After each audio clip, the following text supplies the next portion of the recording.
former public protector, I almost said Busisiwe Mkhwebane, Thuli Madonsela. She says, ANC are warned to consider more than investors-friendly coalitions, right? Thuli Madonsela says voters want constitutional democracy to be maintained, and these values are rejected. These values are rejected by the MK party, which makes it unfit to partner with the ANC-led constitutional government. Did you hear what Thuli Madonsela is saying about MK? This, I thought I did not read the article intentionally, because some of these articles I want to read them and get the shock of my life and come up with the title once I've read this thing. Are you hearing what Thuli Madonsela is saying? He's saying that MK party does not abide by constitution. Just this heading alone, it's a troublesome for me, right? EFF, they call her. Do you remember EFF? Good Bambizuban. The Stellenbosch Makoti. But honestly speaking,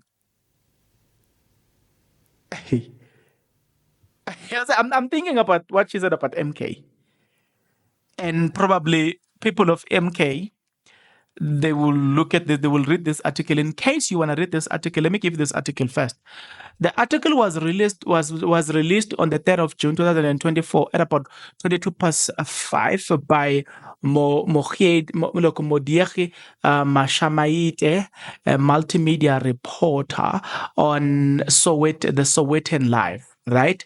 Quoting Thuli Madonsela, let me give you what she said about Thuli Madonsela. But before we dive into what Thuli Madonsela said about MK Party, that according to her, MK Party is a no-go area, and then I will go deeper, and we're gonna have more time to talk about this. But before we do so, guys, we also need to have a little bit of time to do this. If you are not yet subscribed, what are you waiting for? Come on, good people, because to subscribe it is free, to like the video it is free, to comment in the comment section below it is free of charge, to click the notification bell it is free of charge, to share this video it is free of charge, to watch this video until the end it is free of charge.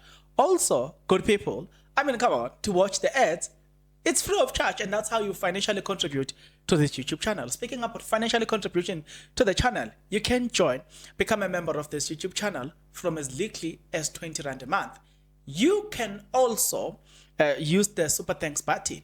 In case you don't want to do that, guys, there is a way where you can use my media company banking details to donate to the channel, and you know what I'm saying? We'll bring you more, and also guys want to buy more equipment. So the power is in your hands. Please do the honorable thing as we proceed. Okay, come back.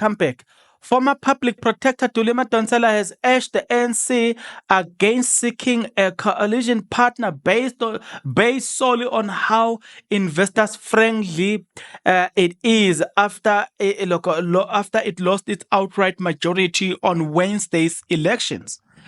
As debate ensued about which party the ANC should form a coalition government with, some people suggested a partnership with DA will attract investors. Then she said, Thuli Madonsela, the investors-friendly guideline approach should not be the only considerable during talks. She said, an approach primarily driven by investors-friendly guideline is why the ANC is in this mess. In addition to the corruption worsened by the state capture, Thuli Madonsela.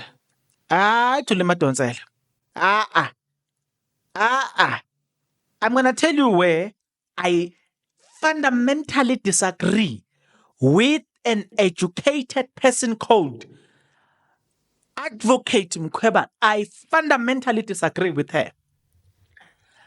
Let me repeat. I'm going to show you where I fundamentally disagree with her. She says an approach primarily driven by investor friendliness is why the ANC is in this mess, in addition to the corruption worsened by the state capture, which affected energy security and other services delivery issue. To the ANC, please do not let the investor friendly narrative determine your choice, she said. Here, this is the problem. If the state capture worsen things, did you read? Have you done your research that corruption is worse than under Ramaphosa? Corruption is worse than his predecessor.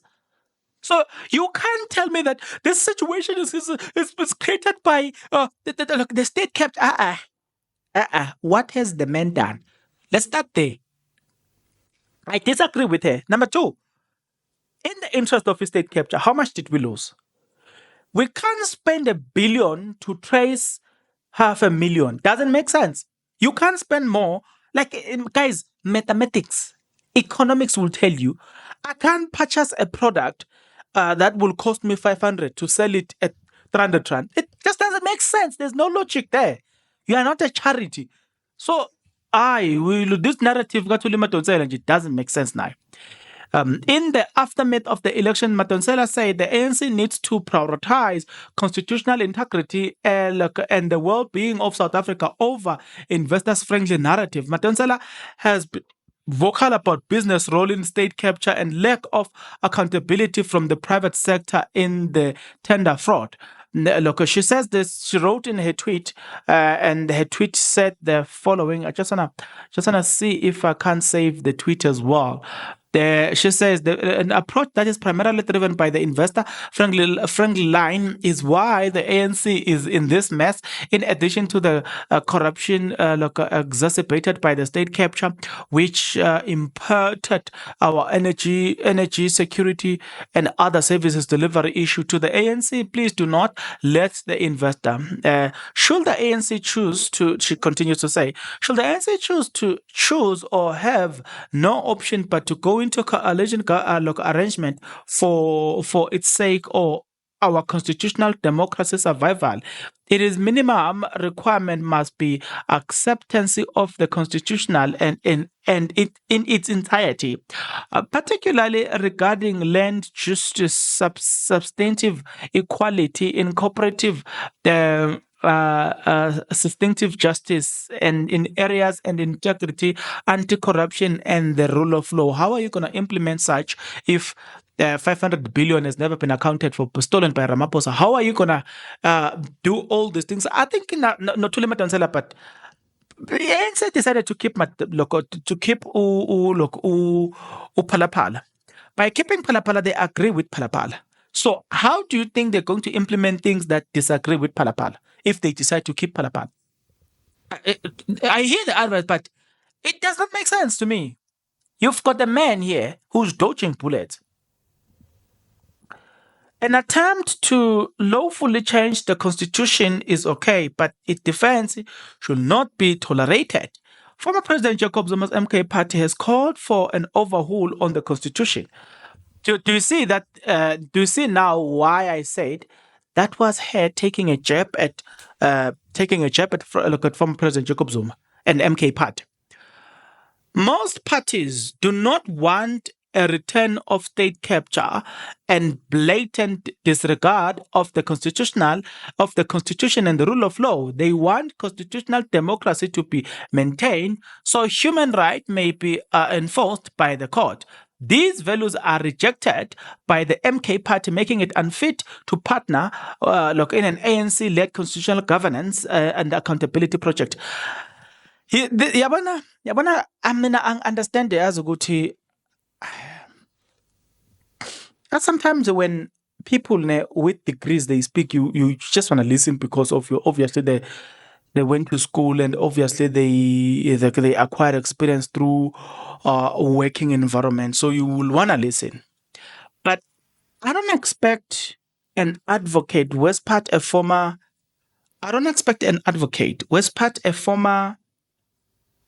public protector, to argue something like this with me.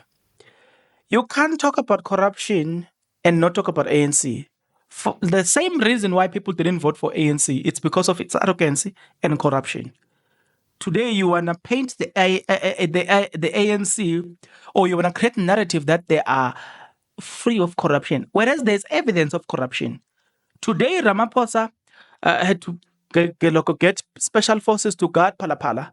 They spent 20 million rand a month tracing those people who stole from him money that was not declared on SARS. He's on record agreeing to corruption. But there you come, you want to paint him as if he's free of corruption. There are others who are corrupt. What type of argument is this to begin with? What type of argument is this? No, guys, no. I don't know. That's how I said I fundamentally disagree with her.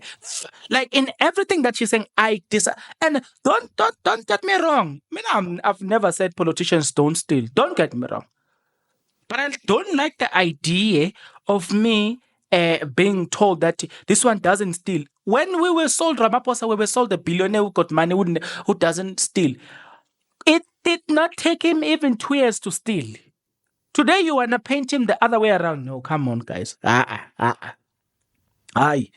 Madonsela says the election result were a clear message from the electorate rejecting agendas perceived as favoring investors over necessary social and economic transformation. She said, the truth is the people have spoken despite a huge funding for MPC multi-charter presumably investor-friendly project.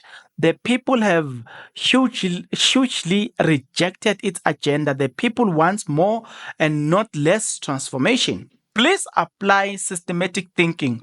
Consider all factors. Central being the well-being of the people of South Africa beyond the interest of the rich. Otherwise, when the people abandon you, some of the same rich will fund the people, or people to in other words, to fight you. She then say, my point, which I maintain, is investors' approach should not be the sole consideration. Systematic thinking based on the okay, we've already covered that one. Sorry, guys. She said systematic thinking. The approach should not be solely on the consideration. Should be a systematic thinking based on consideration of multi factors. Is in the answer. Singapore, Taiwan, and more recently China succeeded through systematic thinking driven governance, not single factor focus, right? The problem I have with what is being said here is that when the former public protector speaks, we see already, we understand already where she's going. You can tell, okay, you're on the side of Ramaphosa. We don't care that. But do not lie to us and say, and paint him, and paint the current ANC as people without. Right now, we already know the DA want to punish them. They want to take them to court. That means those people are corrupt. So don't tell us about the other person who's corrupt and leave the other one. No. And then people responded to Thuli Madonsela and say, this is absolutely hawkish. The only way out of this country's downward spiral is a shift to investor-friendly policies that drive investment. Only that will grow the economy, and only economic growth will ultimately solve the country's problem. Then somebody responded and say, hey man, okay. Somebody else responded, Prof, I had to come here and check whether you really say this. Couldn't agree more with you. Okay. Okay, those are the ones that are agreeing with them. The ANC must never govern this country by prioritizing big business. When big businesses toe the lines, everything else never. Okay, there are other people actually that supported her. I'm not going to go into that. But what I want us to think of here is I fundamentally disagree with her. My problem is you can never paint Ramaphosa as a good guy. a tin guy, a blah blah. No, you can't do that. You can't. You can't do that. So, because we already have evidence of the man being involved in corruption. That's why people did not vote him. People do not have confidence on him based on his actions. Now, Mr. Load Shedding is going to bring us back. Load shedding is going to come back soon.